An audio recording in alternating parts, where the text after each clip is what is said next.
I need to obviously get more steps in. So I just want to, encourage you tonight. We're going to let Steve talk a little bit about what some of his goals and aspirations are and how we can support him. And then if you guys want to go ahead and ask him questions or things that you feel that he might encounter, throughout the campaign so that we can head those things out, that'll be great. So without further ado, our next sheriff of Park County, Steve Voss.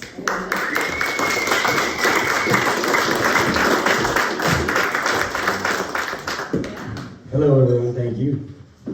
It's kind of hard to follow Jim. Jim, thank you. Yeah, I guess I'll follow up with doing my favorite thing, which is talking about myself. Now, I spent a lot of years at the sheriff's office, and service to me is really about helping people and doing things for people. And I never looked at it about myself. So I actually do at times feel rather uncomfortable trying to promote myself, because that's not what the job is, and that's not what taking care of people is. I will tell you a little bit about myself. So I was 19 years old, and I raised my right hand, and I swore an oath to serve, protect, and defend the Constitution in this country. And I signed my paperwork and enlisted in the United States Marine Corps.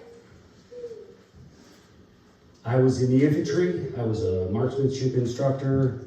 I became an NCO. I got a couple of medals. I sailed around the world, and I was always very, very proud of my service to this country.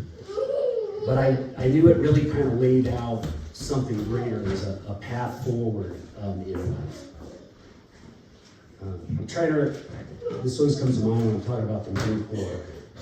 A quote by Ronald Reagan, and he said, "Some people spend their entire lives wondering if they made a difference.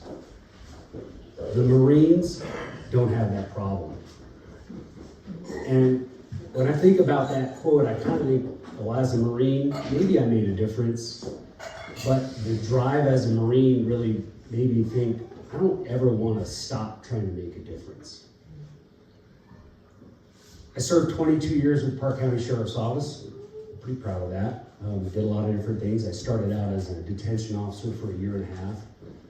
And then I raised my right hand again, and I took the oath and started my career as a sworn law enforcement officer. I served as a patrol deputy. Then I was a detective assigned to the Missouri River Drug Task Force. As a detective, I worked with a lot of confidential informants to get narcotics off the streets. I even did a couple of bits as a undercover and bought drugs undercover. I went back to patrol. I got promoted to corporal, eventually getting promoted to sergeant. Worked as the night shift supervisor for many, many years. Nights is where you make your money. And I've 12 years, I think, of my service. I was a field training officer, training new deputies out on the street. And I was also a firearms instructor with our department. And I served for a short time as the search and rescue commander, and for a very short time as our reserve deputy program coordinator. I was awarded a law enforcement medal of merit, and I hold 5 post-state certificates in law enforcement. All that, I guess, I can look at that and say, yeah, I'm qualified, I'm experienced, I have knowledge. I know I can run the sheriff's office, but it takes a little bit more than that. And when I heard a couple weeks ago that our sheriff, Brad Dickler, was resigning, I realized there was an opening spot and a need for a leader. And I believed I could step up and run the sheriff's office and do a good job for Park County. Now, I think we have a great sheriff's office. I believe that we have a good core of deputies. And so when I talk about what I want to do with the sheriff's office, I'm not talking about taking a wrecking ball. I'm not talking about people or a sheriff's office that's not working well. I'm talking about taking what we have and not being satisfied with that because it's public safety. It's your public safety. You can't take it for granted. You can't say, well, it's good enough. And I never looked at it that way for 22 years doing that, and I still don't to this day. I'm retired. 3 years ago I retired, and I thought I was done with all that. And that nagging of we're never done helping people, we're never done doing our best for our community, it's just a hard thing to shake. So I'm going to say this to be positive. We're going to win. We're going to get into the sheriff's office, and we're going to do a few things that make it a better sheriff's office. Now, I think in every election and campaign, especially for sheriff, it's pretty easy to talk about we're going to patrol more, and that sounds pretty standard, but the reality is patrol is the backbone of law enforcement, and we need to be more than a reactive sheriff's office. We need to be a proactive sheriff's office. And so I want to bring back that proactivity, and I'll explain with some of the other things I want to focus on. They'll actually add and work with that to make us a more proactive sheriff's office. But it's important for a couple of reasons. The obvious is proactivity deters crime, and it does. Proactivity shortens in response times to emergencies, and it does. But it also gets out and reaches out to community members. When a deputy's just on patrol and he's not going to a call, he's meeting with people in the public, he's finding out some of the concerns, he's meeting with people to figure out where some crime might be happening that we're not aware of. But it also does another thing, that is finding people to help that wouldn't normally call for help. And that's something I think even in law enforcement you overlook. You sit back and you wait for somebody to call for help, and the easy part's to go run to it. At least for us, it's easy to do. There are a lot of people out there that need a lot of help in a lot of different ways, the public safety things outside of even criminal activity. And they're afraid to ask for help, or they may be too proud to ask for help, or they don't really know where to go for help. And those are the people that we can reach by being out in the streets more. Amen. So another thing I want to focus on is, which I think is good for anyone that wants to run an office, especially a public office, is some fiscal responsibility, and in particular writing grants. Now we do that in the sheriff's office. There are some grants we used to write that we're not writing currently. There are some grants that we should be taking advantage of and we're not. And if I explain a little bit real quick without boring everyone, you pay taxes. I pay taxes. They go to state, to Montana. There's taxes that go to Washington, D.C., and federal taxes. That money is coming back to law enforcement, some of it. Not all of it, maybe not a lot of it. But some of it is. And when it comes back from Washington, D.C., it's going to law enforcement agencies like LA County Sheriff's Department, New York City Police Department. I think my tax money and your tax money should come back to Park County. Amen. So we're going to do that. We're going to write some more grants. There's a couple in particular. One of which we've used a lot, RAT grant. That gets us out to campgrounds and other Forest Service properties. I'm not sure why we're not using it right now. We have in the past, and we haven't for a few years. With that, as an example, in that particular grant, that puts deputies in places that I want to do that proactive patrol, not just right outside of Livingston, but in Gardner, up in Jardine, Cook City, places that really get it good. So that's going to help us do that. There's another grant that's through the state. It's a STEP. I think it's sponsored by the Montana Highway Patrol. These things will help us get a little bit of money, get some more overtime without a cost, again, directly from our budget in Park County, and emergency budgets that came through Park County. So we'll get that money, we can get more deputies on the street, deputies that are looking for a little overtime, and so that will help increase our patrol as well.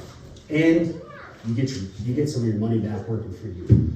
So we're gonna look into that and focus on that, and we'll make that happen.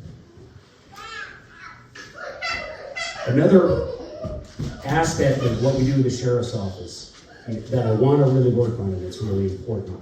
This goes less to what we do in patrol as far as increasing our patrol, but it goes to the quality of our patrol, and that's working on our FTO program. For those that don't know what the FTO program is, if we get candidates to be deputies, we send them to the academy. It gives them the basic cop 101, here's how to be cop. They do a lot of very scenario-based training, which is good training. They come back to the department that hires them, and we put them through a training. We put them in a car with another deputy, and they get to hands-on learn and go to those same scenario calls they went to, but these are real. And they have guidance, and there's a mentorship, as well as training. That's really just a part of what the FTO training is supposed to do, though. It does train, and it's important, but it also is an evaluation process. And I always said this, we can take good people and hire them, but not all good people make good cops. So when we go through this training, we're evaluating them. We're constantly trying to work through problem areas. And I can tell you, if you ever should do a ride along, if you ever want to be a cop, you'll find out all the things that go into being a law enforcement officer. So there's a lot of areas we work with people. If they're struggling in an area, we keep working with them. If they continue to struggle, sometimes people have to be straightened out. And again, good people, but not all good people make good cops. In my time, I believe we somewhere in the realm of 50 to 60 deputies, and I don't believe we've ever straightened anyone out. And right on the top, that tells me that there's probably something wrong with the way we're running that program. And we're gonna fix that. I tried to fix it before. If I'm sheriff, we're gonna fix that. So that's it. That lends to our quality of deputies. And the better quality deputy you have, the more motivated deputy you have, the better service you're gonna have. Another one that I'm gonna focus on is our reserve deputy program. For those of you who are not familiar with reserve deputies, they are you people. They are everyday citizens that work 9-to-5 jobs, or maybe other jobs that aren't 9 to 5, run businesses, own businesses, roofers, work in sawmills, cut grass. They do all kinds of things, and they volunteer their time for the sheriff's office. Now they put on a uniform, just like a sheriff's deputy. They'll swear in.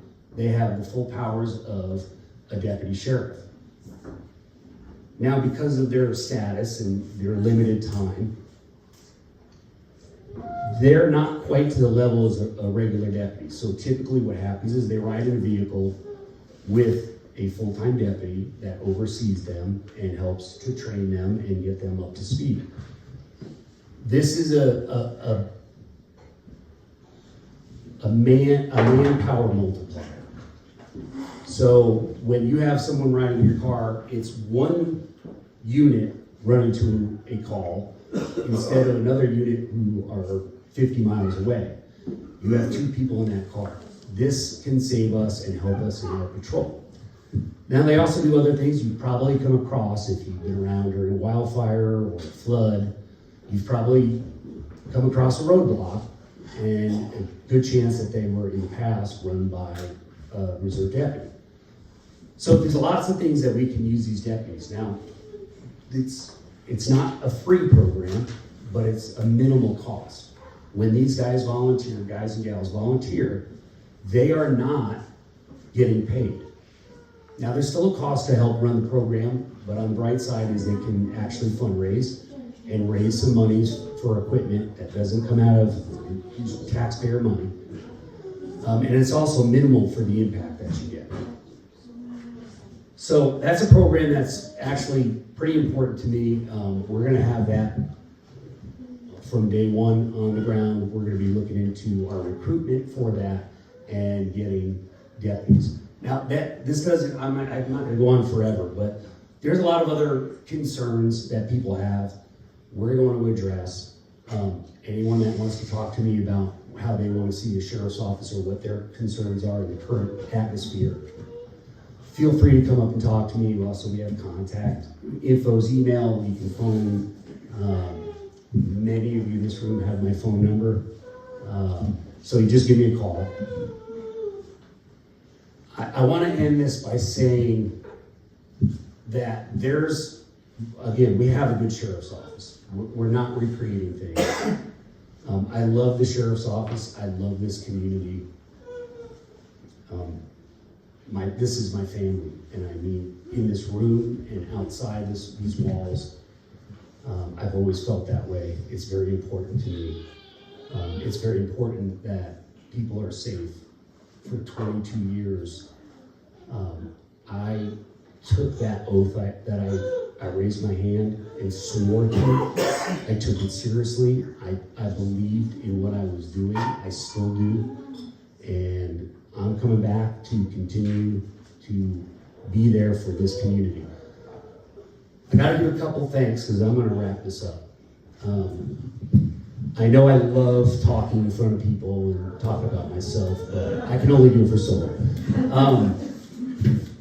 I have special thanks our campaign manager, Kelly, and Jesse, our marketing manager. As you've seen some of the stuff they're doing and putting out, it's been pretty fantastic. Couldn't do it without them. Our campaign spiritual advisors, Jim and Betsy, also hosted this tonight, so special thanks to them. And Betsy also did a lot of the cooking and preparing and decorating. Thank you. And I have to thank them. The introduction from Jim. Mom and Dad they're very special to me. I owe them a lot outside of any of this in campaign. So I can't say thank you enough all the time for everything you've done for me. For some of our other cooks, Laura, Monica, and then I want to say thank you to my family, extended family. I've got siblings here. James here, and I'm trying to pick out where we went. Eliza and TJ, Lily and Tristan, Graham is here, and I have lots of nieces and nephews.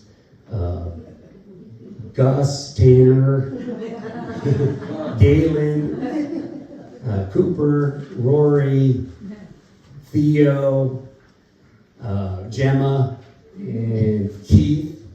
My biggest fan, no, just my biggest nephew.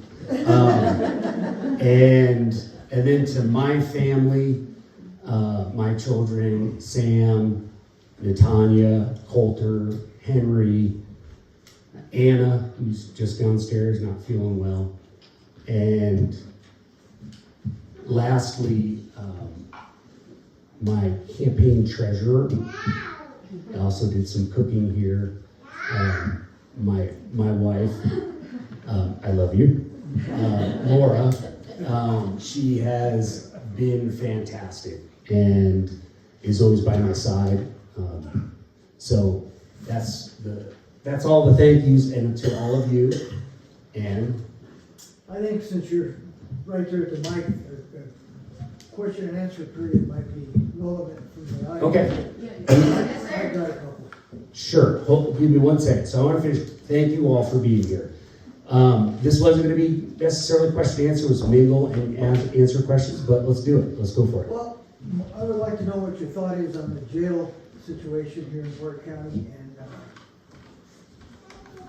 I'd like to just, you have been there and done that, and I would like to know what you think about that jail system. Yeah, the jail is extremely outdated. There's a number of things that need to be worked on in the jail. I hear a lot of compliments and a lot of bad news about that jail system. Right. So here's what I'll tell you about the jail. It's actually made out of, for those of you who don't know, it's in the bottom. It's downstairs in the courthouse. It's in the basement. It was made from actually a brig from a ship. It was brought in piece by piece and welded in. It's a little bit outdated. 22 years ago, well, no, it'd be 26 years ago, they did a proposal for a new jail. I think it was going to cost like $5 million. And the way to pay for it was they did someone want to help me out here, a mill levy. And it went out to the public, and it was badly voted down. So without funding, and we can talk a little bit about funding from the sheriff's office. The sheriff's office has basically kind of like two budgets, and one budget is paid directly through the county. The county budgeted the salaries of the deputies. The second budget is a budget proposed that's given to the sheriff himself in the office, and he is to disperse that money and buying whatever equipment and things he needs. To revamp, well, I don't even know if you can revamp that jail, to be honest. To rebuild a jail, I think it's somewhere in the realm on the low end, $12 million. The sheriff's office annual budget, I'd have to check the paperwork, but I think is somewhere around $700,000. So a little bit of a budget shortfall to build a new jail. So what probably needs to happen, so we have some great detention officers. I'm not even sure right now exactly who the captain of the jail is, but that's something that's going to be worked out. Was Jay O'Neill did a great job to my knowledge and in my mind. Jay's not there anymore, so there's a lot of things that have to go on to fix up the jail. I have to look at what is actually feasible and what physically can be done. So yeah, there's concerns there. It's old, it's outdated. So it's kind of set off like the overpass over the railroad tracks in north of town, right? That was the old jail when they used to just handcuff people up there. No, so yeah, it's an issue that's going to have to be dealt with. I'm afraid that at some point a lawsuit's going to force that issue sooner than someone actually does. A bunch of people are going to die up there in the fire. That's what's going to happen up there. Yeah. And, there's people right here in this audience, one in particular, that has had an incident here recently in your jail system that was not right in my opinion and should be looked at heavily. Even the people that are working at jail need to be scrutinized big time. Sure, yeah. So, well, that's something we would say all the way across the board in law enforcement is accountability. It doesn't matter if you're a detention officer or you're a deputy or you're the sheriff. If you're not doing something right, you're not in the right place. People make mistakes, and there's levels of severity of what we do when we talk about discipline of law enforcement officers. But certainly, no, we're not gonna tolerate problems in discipline. Where do we go to fix that problem? I think it's, as a sheriff, I think what the most thing I can tell you that I'd probably be able to do is, I won't commit to building a new jail because that's not up to me fund-wise. However, I think it's a role of a sheriff to promote that, and maybe it's time to bring up that mill levy and go out there and promote, listen, we have to do this. Steve, Yeah, I think, yes, go ahead. you as running for sheriff should use that for a point in this county, because it's very important. Yeah. Another thing is that substation and interest up in the in the south, Gardner and Jardine area and stuff. I see those trucks early in the morning, I'm out here a lot, and I see them trucks coming from way out there, coming back in the station here in Livingston. Something needs to be handled about that too. Okay, come talk to me more and I can get some more details. It's kind of hard for me to comment a lot on things that I haven't seen personally myself, but I'd be interested in that. That Gardner substation, by the way, sounds like it's going away. So, again, I have some insights and contacts inside the sheriff's office, not like I used to. And that's going to be something we have to deal with as well. Sometimes you need those substations; they can be costly. And I talked about fiscal responsibility. That's always a tough one. There's a weight to it, and it's going to be reward versus the cost of that. So we do not have any kind of place where we're trying to get more deputies to Gardner, and then we're going to go ahead and do away with the substation there. And there's no place to do paperwork, there's no place to get a cup of coffee in January in the middle at 2 o'clock in the morning. There's nothing open in Gardner, so there's no bathrooms even available. So we try to provide these things for deputies to be able to do their job, but we gotta be careful about not costing the taxpayers a lot of money. Now, what you kind of are getting at is there's some wasteful stuff, and yeah, that's pretty easy, we can spot that. If someone wants to spot it, you can spot it. And when you find it, you got to work to cut that out. So, but great points. Appreciate that. One more thing out of me is, I have an issue. I have property here in the valley. Also live in Livingston. Probably the most dangerous thing in this whole county, in my opinion, is 89.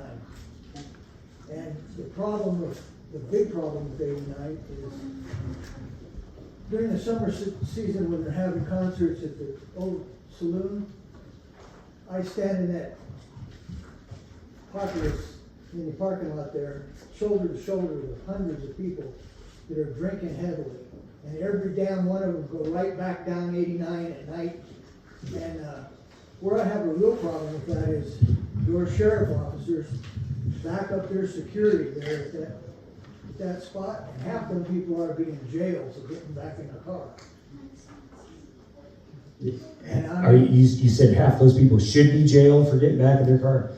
Yeah, so we talked about this STEP program. That's a dangerous, dangerous damn place. To come up there after a concert, up southbound on 89, it's just absolutely ridiculous. Yeah, so you have a couple things. The STEP program, which deals with more DUI patrol. It's putting guys on overtime specifically to target that. That'd be a great place when we know these concerts are happening, is to extend that patrol. Again, I can't talk to specific deputies that maybe they're doing one thing or another, they're sent somewhere. I'm not there to say that's what the case is, but well, I know for a fact off-duty sheriff's officers are there at those concerts as their security. yeah. And where they should be probably is not as much there at the old saloon, but over at that parking lot when they're driving out of the parking lot, because half the people You did the security have a people. hard time getting out of the parking lot over there. Yeah. Yeah, well, and then we have to be careful where we're not using our deputies for their private security. That's why they're supposed to provide a lot of their own private security. But again, this is where I think sheriffs, and in the past maybe have is sitting down with these businesses, talking with people in public and identifying, okay, there's a big concern there. And then sitting down with the business owners and saying, hey, work with me, how we can fix this. So in those cases, I know Veals Loom, just in general, a few years ago when I was still working, we were handling 3 or 4 complaints per concert.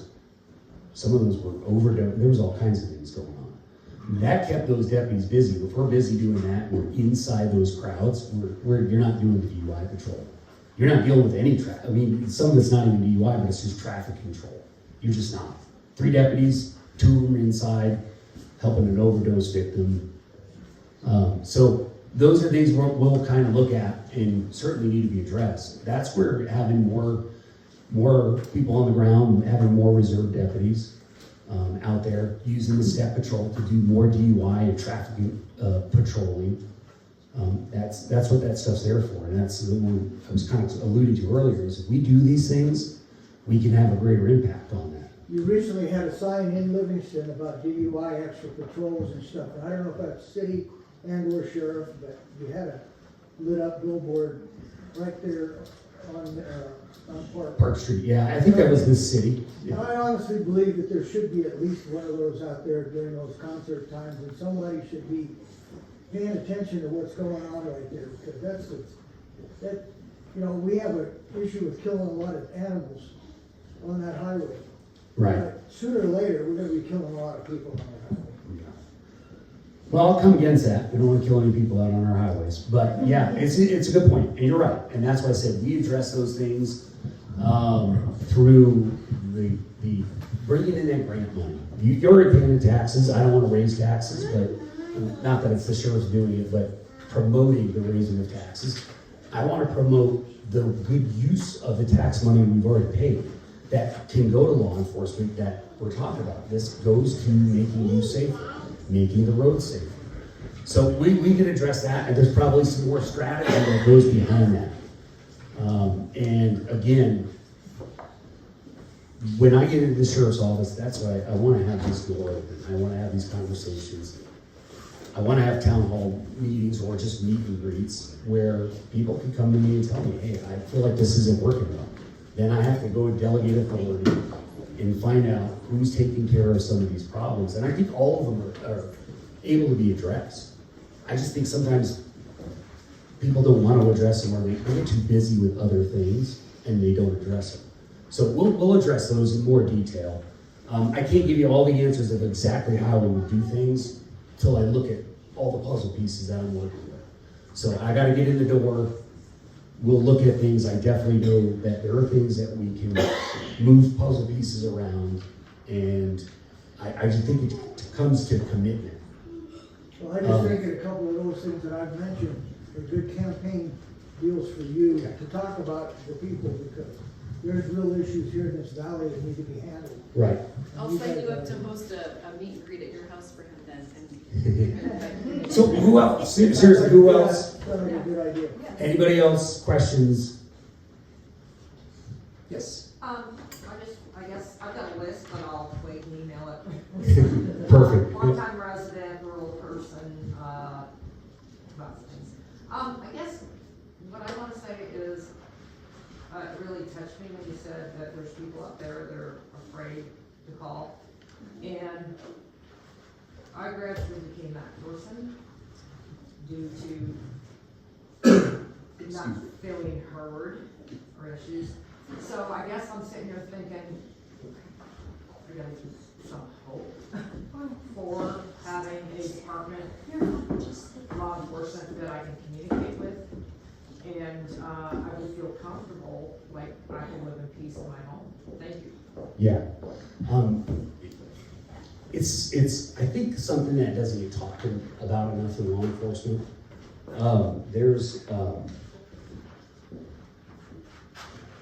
There's an aspect of law enforcement that is, I think the easy ones are to pick out. You know, we think about cops arresting people. Think about cops writing tickets. You're supposed to be brave. You're supposed to be courageous. You're supposed to be tough. And I rarely see a problem with that very, very rarely see a problem with that with officers. And I think what gets lost is that you're supposed to be patient, compassionate, and empathetic. And it's really how you get things done. And there's a whole side of public safety that deputies do more than arresting people that require those skills and traits.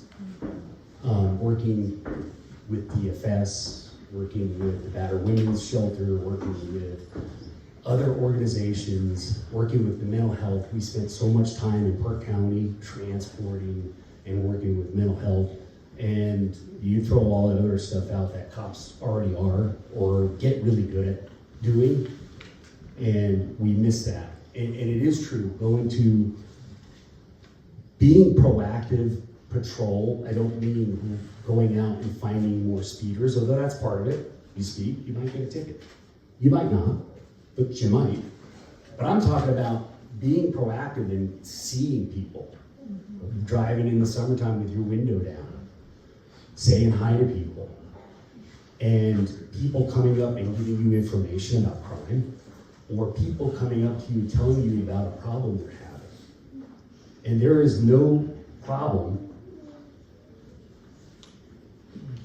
Behind closed doors, you get a couple of cops who they'll joke and say, oh, I told that person, there's nothing I can do about that. Because there are things that are not in our realm as law enforcement officers. But when I was training deputies, I would always tell them, there's no call that you can't help someone. And that means you can tell them, this is a civil matter, but here's where you should go. This is who you should talk to. And that points someone into the right direction of just getting help rather than just shutting the door and leaving and they don't know what to do. And like I said, then they're left with, well, don't call the police. Call us. We'll figure out. If that's not in our realm to work on, or within our legal right to be involved in, then we will point you in the right direction. There's all kinds of phone numbers and cards I can hand out on a given day that tells someone where they need to go to get help. Instead of just not helping someone because it's not my problem. I never did my job that way, and I'm not going to let any deputies do their job that way. Amen. Amen. Amen. Yeah. Anyone else? Yeah.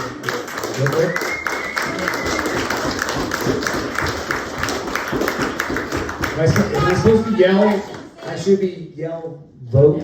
Are we going to do that? Yes, another question. Just one little comment. Officers, police officers and sheriffs and all of law enforcement used to be known as peace officers. Now they're known as law enforcement. We need to get back that perspective, especially with the children and whatnot growing up, that they are peace officers. They're there to bring peace, to help.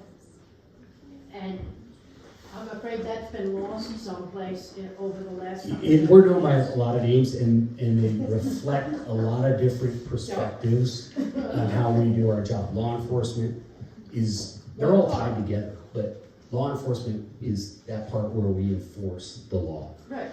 Peace officers is where we keep the peace. Public safety officer is where we just provide the public with different safety needs. EMT, we have deputies that are EMTs. So it's broad. And yes, to your point, peace officer standardized testing is what Montana still calls it. We are peace officers. So thank you. Okay. Round of applause for